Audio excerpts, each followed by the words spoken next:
G'day to all my friends and family, and welcome to this episode of Jim's 5am Club. What I'd love to do today is to go through a book, and the book that I've selected for this episode of Jim's 5am Club is entitled Hooked, by an author named Nir Eyal, published on the 26th of December 2013.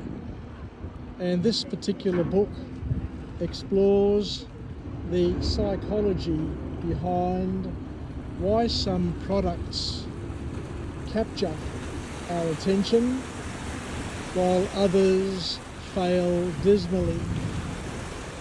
The book introduces the hook model, a 4-step process that companies use to build consumer habits, consisting of the trigger, the action, the variable reward, and investment. Once again, let's go through them. The trigger, the action, the variable reward, and finally the investment. And Eyal explains how tech giants like Facebook, Instagram, and Twitter use these steps to create products that users keep returning to without needing constant advertising.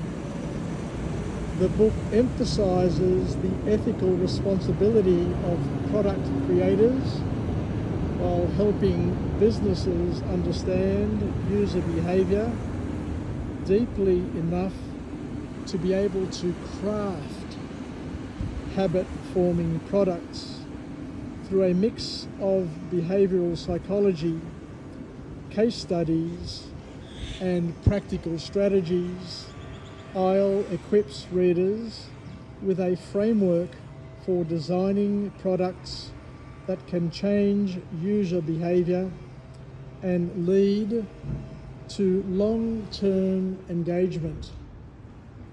So the first key message to come from this book is that habits, human habits, are powerful tools. Habit-forming products enjoy high customer retention and very low marketing costs. So creating habits is the key to long-term product success, is the message. The hook model drives engagement. And as we mentioned before, the 4 steps, and we'll say them again, are the trigger, the action, the variable reward, and the investment. And these are the backbone of building habits. Each cycle that we go through strengthens the user's connection to the product. So we need a cycle of these to happen over and over and over again to build the habit, to catch them hook, line, and sinker. So let's have a look at them individually. So the triggers are the ones that start the habit loop. Triggers are things such as cues that prompt users to take an action, a thought that leads to action, a temptation that leads to thought to lead to action. And these triggers can be external, like a notification, or internal, like boredom or loneliness. And what follows the trigger is an action, hopefully, from a marketeer's perspective. Actions must be simple and driven by motivation. The action phase is what the user does in response to the trigger, understanding that initially we all have free will and can choose or not choose to follow the cue, to follow the trigger. The action must be easy and fueled by motivation and the ability to be able to act as well. The next point is really interesting and very, very important as well.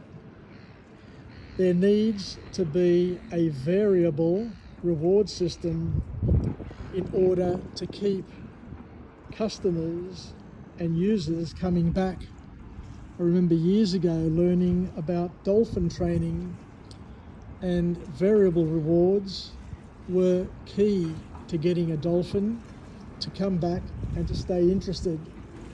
What they do is they give them a reward every time they do a trick, and every now and then what they do is they'd give them a jackpot reward, a jackpot variable reward, even if they didn't deserve it, just to keep them interested and to keep them coming back. And here, from a marketing perspective, we hear it again, because when it's all said and done, people crave unpredictability. Whilst many people want predictability in their lives, those lives after a while become boring. So having unpredictability is what makes life interesting. And these variable rewards are different outcomes each time and are absolutely the key to forming addictive habits, according to the author. The next point after the variable reward is the investment, because investment increases commitment. When users invest time, data, or effort into something, they're more likely to return, because investment loads the next trigger, keeping the cycle going. We have internal triggers as well to consider, because it's these internal triggers that are crucial for long-term engagement. When a product becomes the go-to response for an internal feeling, like opening Instagram when bored, then it's at this point that the habit gets solidified. Using behavior can be engineered, but should be ethical, is what the author here is trying to suggest.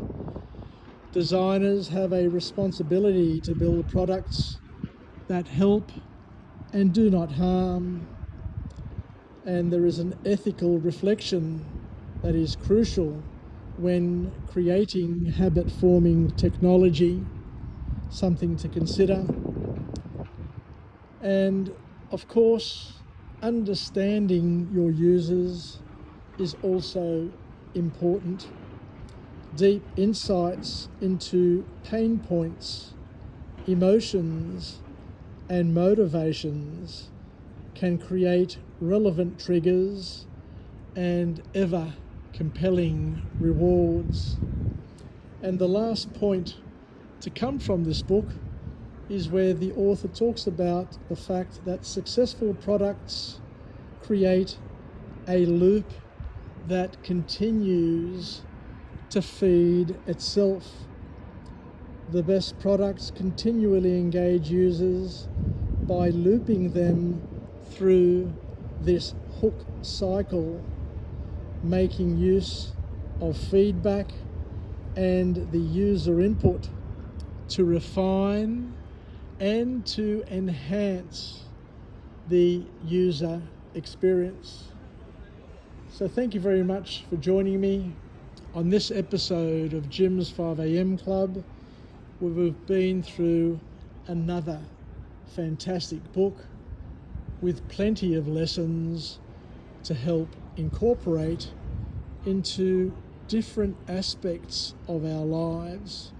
Take care, and we'll chat again soon. Bye for now.